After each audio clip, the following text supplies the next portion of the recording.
The Morning Drive podcast from Double T 97.3 is presented by Cantex Roofing and Construction. I'm Mike Hebert, owner of Cantex Roofing and Construction. Every day is game day, and we'll get it right when it comes to your roofing, construction, windows, and mirrors. Call Cantex Roofing and Construction today. Together, we are one serving you. 24 hours plus another 4.5, so 28 and a half hours from kickoff as the Red Raiders will take on Oregon. What's your level of confidence, Craig? In winning the game? Yeah. Pretty high. I mean, I'd say probably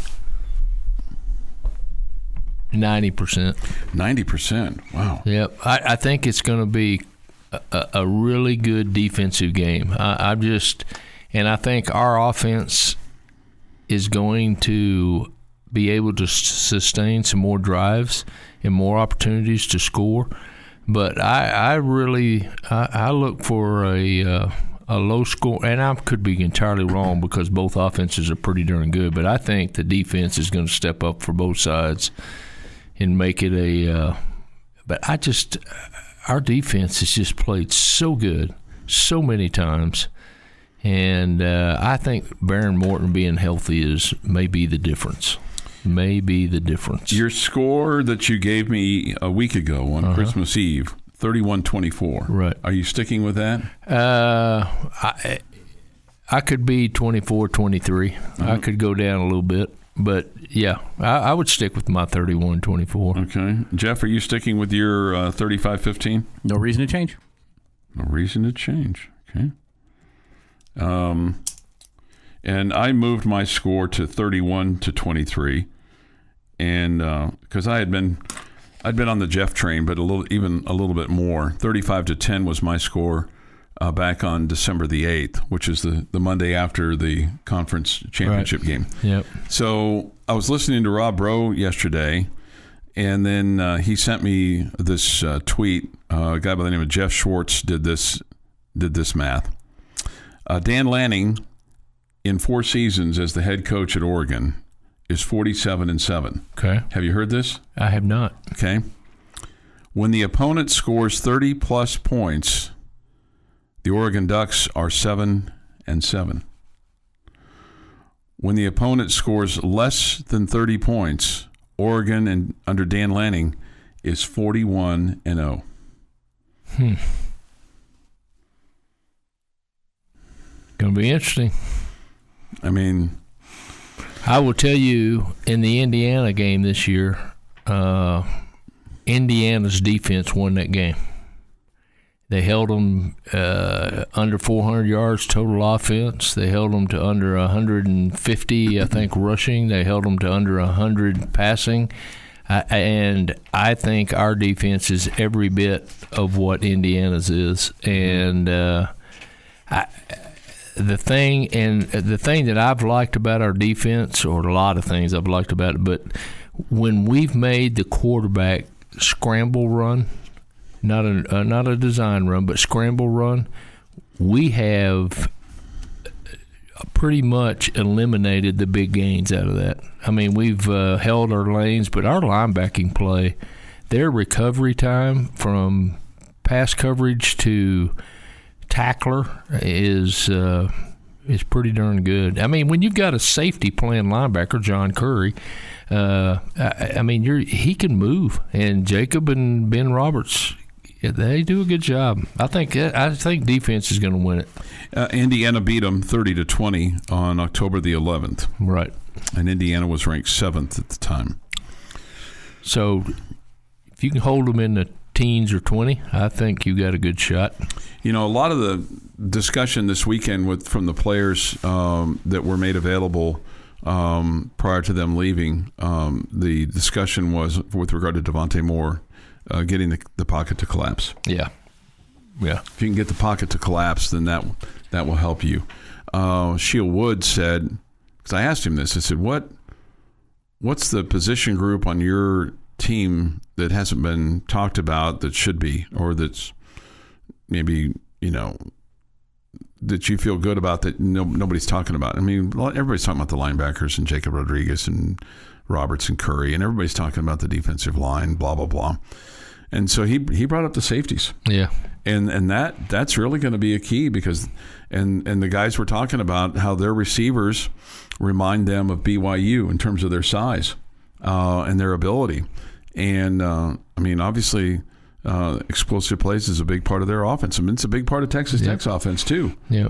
I'm telling you, the last half of the season, Cole Wisniewski turned into a tackling machine and a coverage machine. And, Chuck, I'm going to give our defensive line has been superior, and it's been the best, certainly in the conference and maybe in the country. But we've had some coverage sacks. I mean, our corners and safeties have done a pretty darn good job. But to me, stopping the run. I mean, BYU came in here and to the Big 12 championship game both. L.J. Martin is supposed to be the difference maker. Mm-hmm. He wasn't healthy, but we held him in, and he played anyway. But he's healthy now in the Big 12 championship game, going to make it.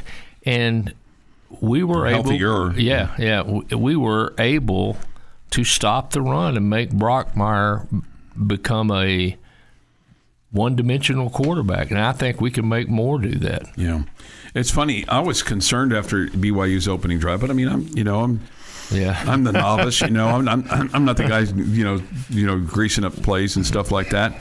Cautious guy. And they weren't at all. They were like, they threw everything at the kitchen sink at us. Okay, they scored. Yeah, but they threw everything that they had at us. Yeah, yep. So I mean, they had a totally different direction, which is why I'm not a coach. But and that's a plus for you as a team to be able to respond the way they did to that defensively, but also offensively. I mean, we did our part on the offense when we got the ball, so it's going to be interesting. Before anybody says anything, Oregon's a good football team. You're playing. You and Oregon are playing probably the best semifinal game there is. Yeah, because don't you think the conventional wisdom is that if you're able to beat Oregon, that your next round might be an easier game, regardless of who you play, Indiana or Alabama? I certainly believe that you'll be more prepared than anybody. I think you'll be more prepared than Indiana or Alabama will be when they play you if you're next.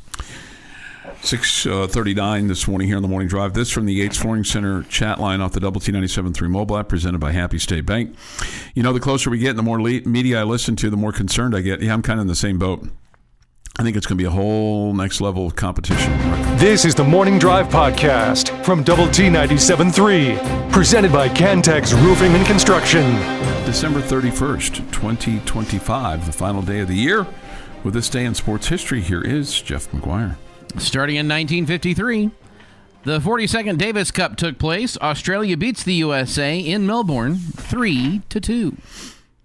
1961 National Football League Championship. City Stadium, Green Bay. Green Bay Packers shut out the Giants 37-0. First of 5 NFL titles won in 7 seasons span by the Packers and their head coach, Vince Lombardi. They would eventually name that stadium Lambeau Field after Curly, who wasn't exactly a model citizen. Sometimes. Anything else to add? No. Like to go on about why he was not a model citizen? He just was. I mean, you're allowed. He just was a guy that you look at people that make fun of Bill Belichick and dating a young gal. Let me introduce you to Curly Lambeau. I would be willing to bet you that there's some astute football fans that don't know who Curly Lambeau is. Sure. Lambeau Field. 1962, sad day for Chuck Heinz. American Basketball League announces the suspension of operations. Oh. The American basketball? Yeah. The ABA. Oh, that's before the real ABA. That's before the real ABA. This is 62? This is 62. Yeah, this is before the real ABA was in the 70s. Okay. That's the red, white, and blue basketball era. Yeah. Now, never mind. Chuck was perfectly happy. Didn't care. Yeah. 1972. 2 years old. 39 Sugar Bowl. Number 2 Oklahoma beats number 5 Penn State 14-0. 1988. A heavy, dense fog rolls over Soldier Field in Chicago during the second quarter of the Bears and Eagles NFC divisional playoff game, cutting visibility to 15 to 20 yards in a game known as Fog Bowl. the Fog Bowl. I watched this game. Bears won 20-12. And in 2012, Tracy Jackson and Josh Gray each scored 10 points to lead Texas Tech to a 70-56 win over Florida A&M. Jordan Tolbert added 9 points, 10 rebounds, and 2 blocks for the Red Raiders. Dejon Kravich had 8 points, 8 rebounds, and 2 blocks. Pretty amazing. Jordan Tolbert and Dejon Kravich are both still playing professionally in Europe. Is that right? Yes, and playing well, both of them. I would say Dejon, but I mean, for Jordan Tolbert, he's obviously grown up. Yep. He's had a really good professional career in Europe. Wow, good for him. Chuck would call this National Jet Fuel Day. Okay. The rest of us call it National Champagne Day. Okay. Yeah, I'm a terrible champagne drinker. Are you really? Yeah, I mean, it's just, one glass and it's off to the races. It's jet fuel. It's jet fuel. So Jet fuel. I was going to tell you about the new recipe I heard and saw. Champagne poured over grapes, and you put it in the ice box or refrigerator, and then you pour off the champagne, and it's soaked in the grapes, and you have champagne grapes for New Year's Eve. Well, I am a terrible champagne drinker. I wouldn't order it to be ordering because I like champagne, but we go to a wedding reception, just the smell of it, and I'm like, I'm on. Really? The lucky lady be like, and we've seen this movie. Happy birthday today. Former Red Raider outfielder Orlando Garcia turns 30 today. Okay. And I would love to tell you how old this next person is. This next person does not have their birth year out anywhere. And I do mean anywhere. So I'm just going to say he's over 30. Happy birthday, voice of Red Raider football, Brian Jensen. You mean it's nowhere out there? I have looked everywhere. I think... Pull up his Facebook page. It just says today. It doesn't say what year. I'm stopping you there now. That was the third place I looked. I'm pretty sure this is 68 for him. That's until I see that verified. He could be 68, 67, 65, 79. He could be a couple years older than me. Yeah, he was in Lubbock for the first time as a weekend sportscaster at KCBD in the early 80s. Well, he went to school here. Yeah, but I mean as professional. Okay. Yeah, as a working professional in the business. But yeah, he's I've never seen it. That's pretty interesting you say that. I just thought I hadn't run across it. Anthony Hopkins is 88. Tim Matheson is 78, and he's dang glad to meet you. Joey McIntyre, 53, and Ben Kingsley is 82. Okay. And why is Tim Matheson just dang glad to meet you? He's damn glad to meet you. Well, I'm trying to be nice this morning. And on this day, former teen idol Rickey Nelson dies in a plane crash north of East Dallas, Texas, on December 31st, 1985. Well, that was him and his band's fault. I mean, doing what they were doing in that plane. I mean, that kind of... And what were they doing in that plane? I think they were... Oh, you think? Or do you know? Do you think? Let me... Or do you know? I think history says. History says they were... Do you think? Or do you know? What was his name again? Ricky what? Rickey Nelson. Yeah, Rickey Nelson. And that's this day in sports history. This day in sports history. All right, let me just go to the Wikipedia's page here, and we'll look at death. Okay, he was yes. There was a cabin fire. Okay, and the fire was determined to have been caused by a defective heater in the tail of the plane. Both pilots survived by escaping through the cockpit. All 7 passengers died because they were unable to escape the smoke-filled passenger cabin. There were some reports, though, that maybe there was some... What was the official NTSB report say? It was a malfunctioning heater. Yeah. Oh, those poor people want to be warm in the backseat of a plane. Who knew? Did you guys ever partake in the Nelson family on TV?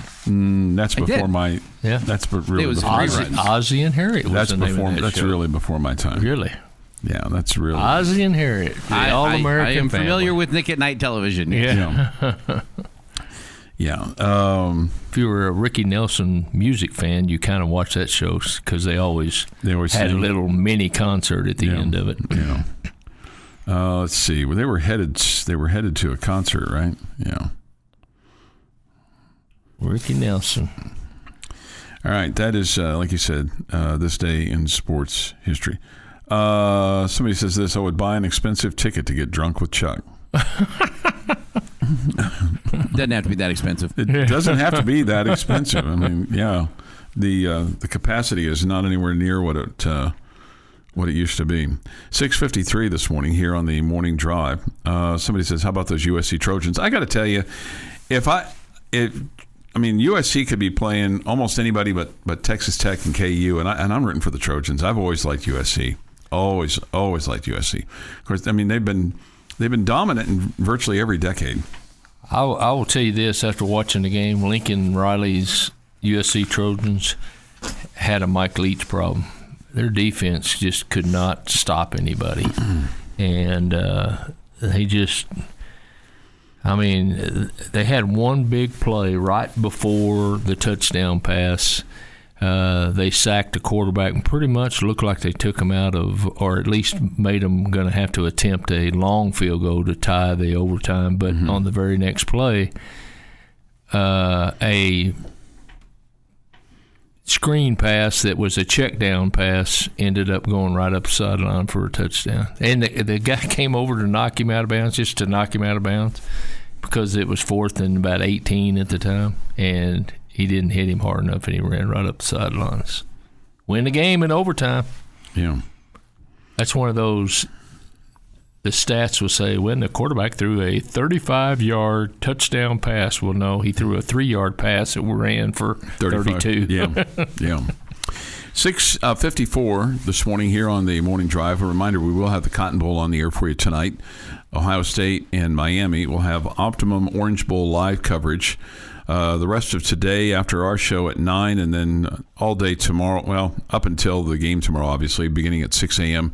From Miami, boots on the ground, Chris Need, Choice Woodman, Clint Scott, and, of course, Jamie Lent. This is the Morning Drive Podcast from Double T 97.3, presented by Cantex Roofing and Construction.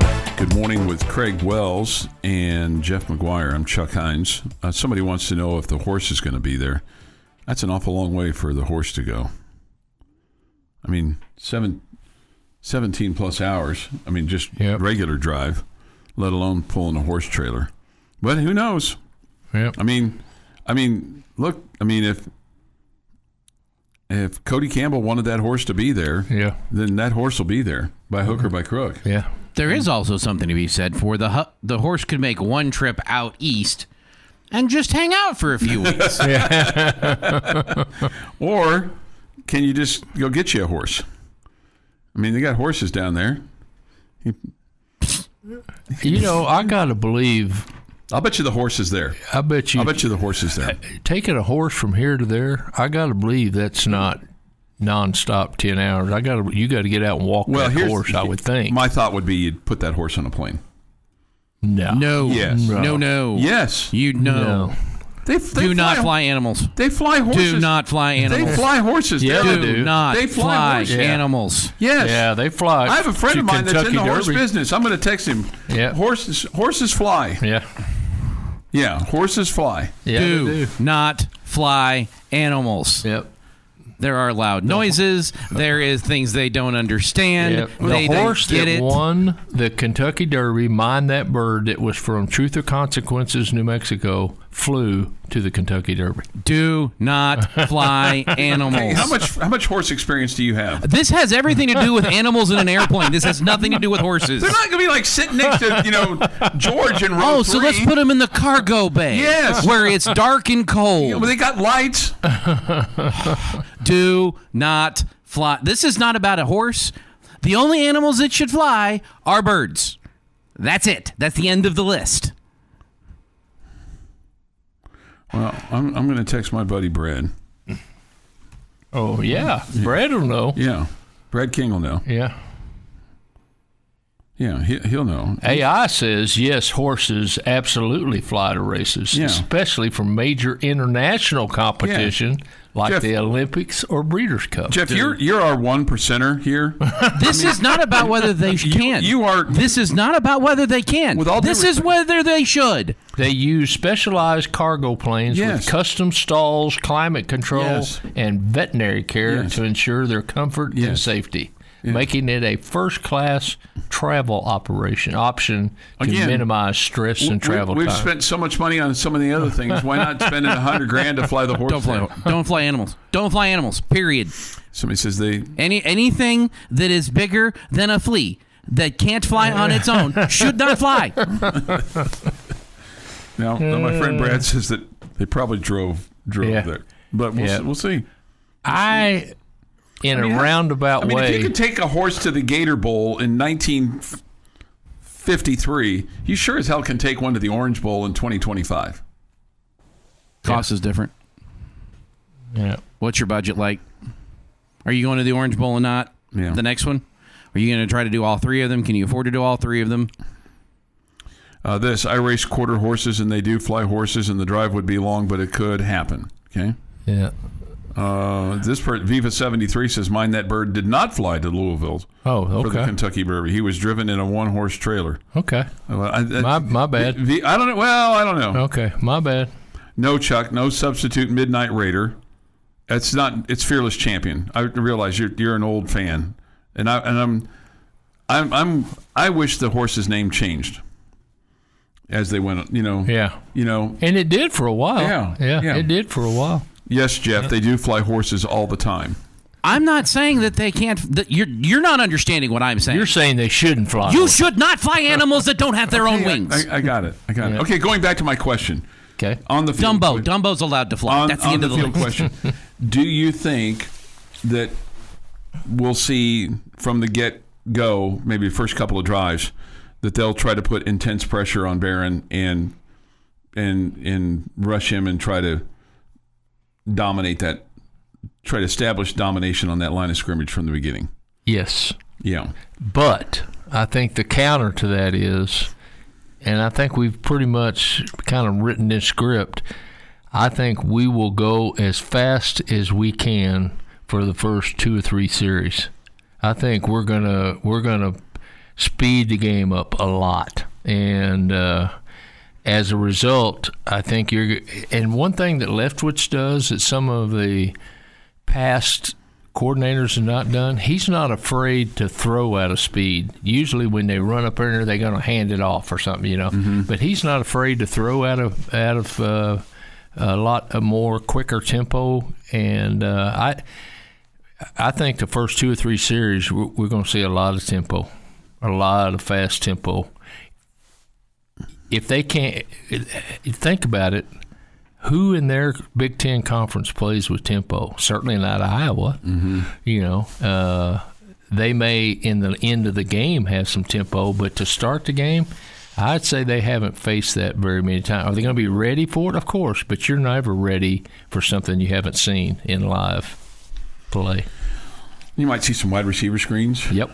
And Jacoby Williams out, check down pass type things. Space maybe a little bit. And I think they'll test one side or the other with Caleb Douglas or Reggie Virgil. I think they'll try a deep shot every now and then, and sometime in the first 2 or 3 series.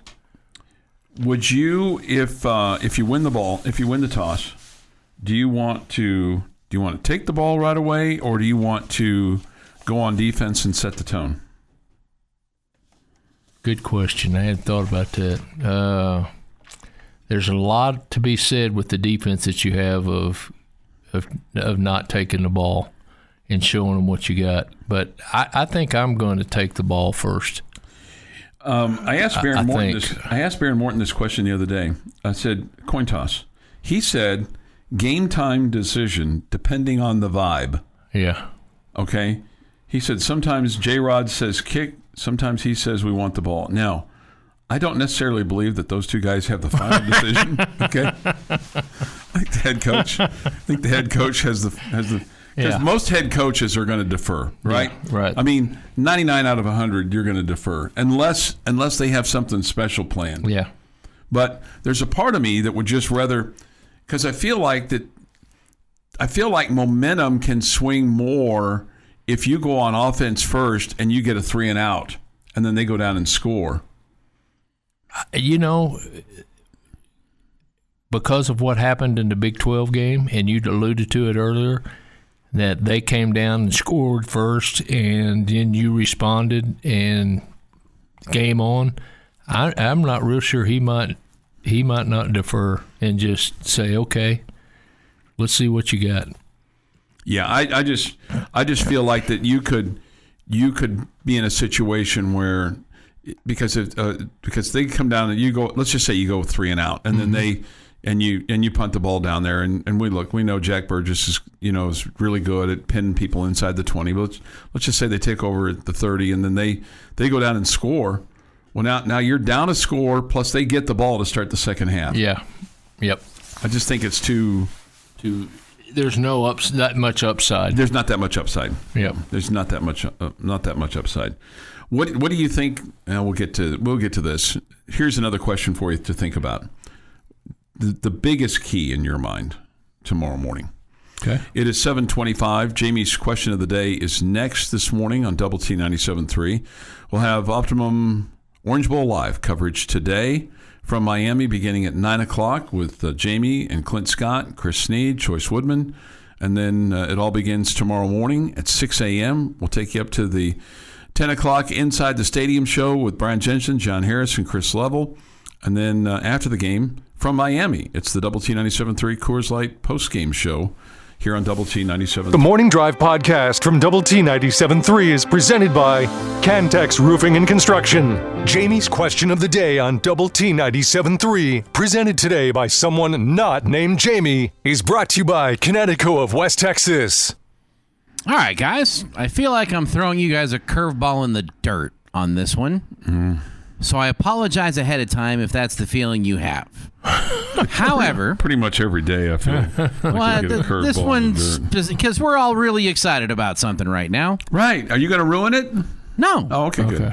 But I am going to throw you a curveball in the dirt. All right. Lady Raider basketball plays tonight against UCF at the United Supermarkets Arena. Right. It is not as big as the Orange Bowl. No. I don't think anybody's going to make an argument that it is. I don't think even the game on Saturday with Oklahoma State and Texas Tech. No. There's no it's Orange Bowl is like number 1 through 7 on the top 7 things going on right now. Sure. But here's my question. Is getting a win tonight for the Lady Raider basketball program more important than the win over Baylor? No. Because with Baylor, you ended a 31-game losing streak. Didn't say it was better. More important. No, because I think the win over Baylor kind of helped you set the tone for the Big 12, and I think it gave your team a ton of confidence. I think if you'd have gotten beat on a last-second play by Baylor and then you win tonight, you'd still lament the fact that you lost an opportunity to beat Baylor. The fact that you beat Baylor and you have a tough team tonight, I mean, if you lose tonight, then it's kind of like, okay, well, maybe this isn't as good as we thought, and maybe we can handle success, and maybe we can handle being ranked 21st. But I think this is an older team too. This is not a bunch of freshmen out there, don't wake them up kind of stuff. I mean, you've got veteran players out there that understand what they have to do tonight, and then on Saturday too, because you've got Arizona coming to town. So these two games are really, really important because next week's going to be tough, going to Morgantown next Wednesday night, a week from tonight, and then playing at Cincinnati. I mean, the last time you did that trip, it didn't go well at all. So no, I think if you were to say to them at the start of the season, start of the Big 12, a week ago today, hey, you're going to go 1-1 to start the Big 12. And I think everybody would say, can we beat Baylor? Craig? Because you hadn't done that. Is it more important today than the Baylor game? Yes. And my philosophy is what you did at Baylor, stopping that 31-game streak, winning your first conference game of the year on the road against a ranked team. You lose tonight, and you've put a big dent in what you accomplished with Baylor. And so as of today, yes, I think it is most important. And the smart answer is yes, because it's the next game. But I think it's more important because they've worked hard. They've recruited hard to get to this point to where they believe that they walk out on the court and they can beat them. They can beat anybody. And for them to maintain that level of confidence and for them to bring the confidence of their fans to the level after you win a big game, you got to take care of business tonight. Yeah, no doubt. Yeah, and so today, yes, I think it is. Well, I am asking this question today, so that does help answering it. Yeah, I think it is most important because I think they got to validate what they did.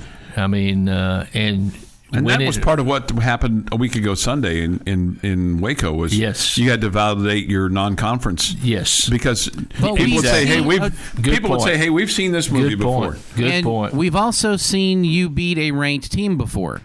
We've also seen you go undefeated in non-conference play. The reason I do think tonight is more important for the Lady Raider basketball program is because the fan base that has been waiting for this Lady Raider basketball team to get going again saw the big win. They heard the highlight, and yes, it is a big win against Baylor. But they've also seen where you've gone into Austin and beat the Longhorns and came back and lost the next week. You've had big wins and come back and lost. You've gotten big wins here, gone on the road and lost. There's been no sustained success. The fan base is waiting for some sustained success, and it's been a very long time. I will tell you this. At the end of the year, if they've got 20-plus wins and somebody asks me what the most important game of the year was, I'm going to tell you Baylor. Well, sure, I'm too. Oh, yeah. Yeah, I mean, because that set the tone. Yeah. That set the tone. It gave you a level of confidence. I mean, to get it's one thing to win a close game.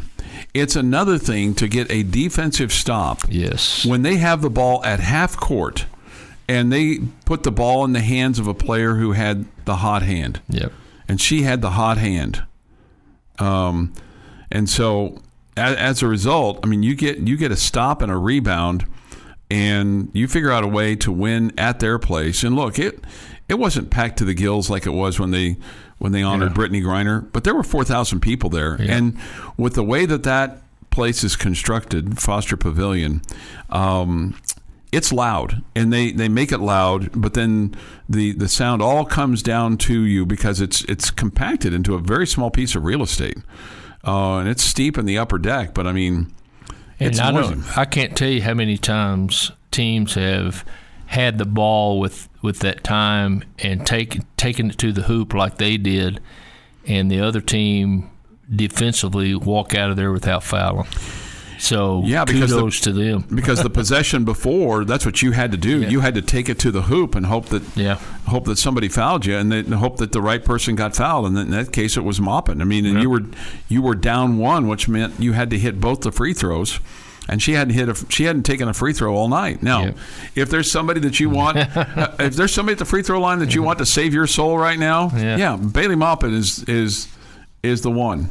And I'll tell you another one that's surprising, who's a surprisingly good, very good free throw shooter, is Jada Malone. Yeah, she sure is. See, if you said Mark Finkner, I'd actually applaud. Well, just remember, the last time Fink and I went together on a head-to-head free throw competition, I beat him. I won the king-size bet. That's why I would say if you'd said Mark Finkner, I would have applauded. So, and Jada is third on the team in free throws made, just so you know. Your daily dose of sports and fun. This is the Morning Drive Podcast from Double T 97.3, presented by Cantex Roofing and Construction. Good morning. with Craig Wells, who's in for Jamie Lent and Jeff McGuire. I'm Chuck Heinz. You think Jamie had a morning hike out on the beach? No, because he doesn't want to get his sneaks. He doesn't want to get his sneaks dirty. Okay, he doesn't want to get them full of sand. He might have had a morning hike, but it was on asphalt. Okay? And it could have been next to the beach. Did I hear him one morning say he's not a real big beach guy? He is not a big beach guy. Yeah. He's a mountains guy. Getting his feet in the sand is not part of his DNA. Now, for me, if it were up to me, and this is probably one of the reasons why I'm not there, but I would have set up Optimum Orange Bowl live from the beach. Yeah. I would have gotten. You'd have also missed the Lady Raider game tonight. but we got a Lady Raider game tonight. Yeah. But if we had not had a Lady Raider game tonight, and I was in Miami, I'd be like, hey, we're in the beach. Let's get out of the beach, man. Yeah. Let's set up down there. Yeah. You know. Let's get ourselves a table. We'll have the waves crashing in the background, a little sunrise going on, all those kind of stuff. But Giovanetti and McGuire do that video piece where they talk and discuss games and everything. And their background yesterday was the beach. Ocean? They were on a little balcony with Sure. the beach behind them. Sure. That's probably what I'd be doing. Yep. But there's reasons why. There's a lot of reasons why I don't make those decisions. So Jamie makes those decisions. Yep. So there's a big reason. Yep. A lot of reasons why. Getting sand in the equipment probably is chief among them. The Cleveland, I believe, Clevelander. The Clevelander is a hot spot. I mean, they're going to be right in the middle of it. They're going to be right in the middle of it. We're going to get boots on the ground coverage from Jamie and Clint Scott at 9 o'clock this morning as part of our Optimum Orange Bowl live coverage. And then we'll have extensive coverage tomorrow morning beginning at 6. Jamie, Craig, and I come to you. And, Jamie, Craig, Craig, Jeff, and I come to you this morning. Golly, he's going to reboot 3 times. Just look around, man. from the First United Bank studio. And we take your thoughts and comments, score predictions on the Yates Flooring Center chat line, Visual Edge IT hotline. I get this from my friend James. He says this: has anyone brought up that this is the biggest game Joey's ever coached in? No, that's not been brought up. No. Oregon's coach, Dan Lanning, has seen plenty of big games in his career at Oregon. I mean, he was in the college football playoffs last year. Counterpoint. Yeah. Big 12 championship was for Joey McGuire and Texas Tech was much more important than this one. No. You don't get to hear without the Big 12 championship game, so I'm willing to listen to the argument. But no, this is college football playoff game. I think you could make the case the Big 12 championship game was the biggest game in Texas Tech's history. Until the next one. Until this one tomorrow. Yeah. Okay. And then this one tomorrow will be superseded by the Peach Bowl if you win tomorrow. Right. Okay. And then the Peach Bowl will be superseded by the national championship. So you're on track to play your most important game. Yes. For the remainder of the season. Right. Now, I think if Joey McGuire were here, he would say, hey, guys, when I was at Cedar Hill, I was in charge of more people than I am at Texas Tech. And we won 3 state championships. And winning a state championship in the state of Texas is pretty important. Pretty hard to do. Yeah. And to do it 3 times? Oh. But here's the other thing, too, is, look, I think he's involved in a lot of decisions, but I think he gives an awful lot of decision-making to his coordinators. Yep. Maybe more so than what we know. Yeah. Especially Shieldwood. Yep. And Joey McGuire's a defensive guy. But Joey McGuire's he's rallying the troops. He's involved in culture. He's involved in helping getting these guys and getting them to play together as a team. And that is a big job. But think about what you just said, and it's an amazing thought. Joey McGuire has got the best talent that he has ever had in college and that Texas Tech arguably has ever had. And he's turning over the defense to somebody he has never coached with. He's turning the offense over to somebody he has never coached with. And I agree with you. I when I say turn them over, I think he's pretty much given them the reins to prepare and to execute. And that is an amazing thought that two guys that you never knew are now running your offense and defense. That's pretty cool. Right. No, that's pretty cool. I mean, and to be able to delegate like that is because, I mean, look, just basic business, you know, the delegation of duties is probably the hardest thing for managers or owners to do of businesses. And even for a guy like Joey McGuire to say, oh, hey, I'm a defensive guy, so I want to be in those defensive meetings. I'm not saying he's not, but it sure feels like the guy that's got his both hands on the steering wheel is Shield Wood. Yeah. Now there may be a key point in the ball game where Coach McGuire they have a decision to make, and he might weigh in, but it sure feels like that defense is Shield Wood's. Yep. Now the offense, it seems like at times maybe he's the guy that likes to put a little salt in the soup, right? Yeah. Which we all do. We all think that we're offensive coordinators because not one of us is up there going, why did we blitz on that one? Yeah. We're all going, why are we not running the ball? Why are we not throwing it downfield? Why are we not throwing the wide receiver screen? Why are we not handing it off? You know, we're all offensive coordinators. And none of us are defensive coordinators. I mean, I would tell you every head coach is involved in some shape, form, or fashion in the offense and defense game planning. I don't care if you're the Sarkisian, who is an offensive play calling guru, supposedly. He's involved at some degree in the defensive game plan. At some degree. But there's so much for these coaches to do. You need the coordinators to be the guys that are the grinders that are like, okay, watching film after film after film after film after film to look for tendencies, to look for the little nuances. Hey, this guy does this. He turns left. He does this. Somebody points this out off the Yates Flooring Center chat line. I think both of Oregon's coordinators leaving is a big deal that's not being talked about. Okay. That's fair. I think I would agree with that.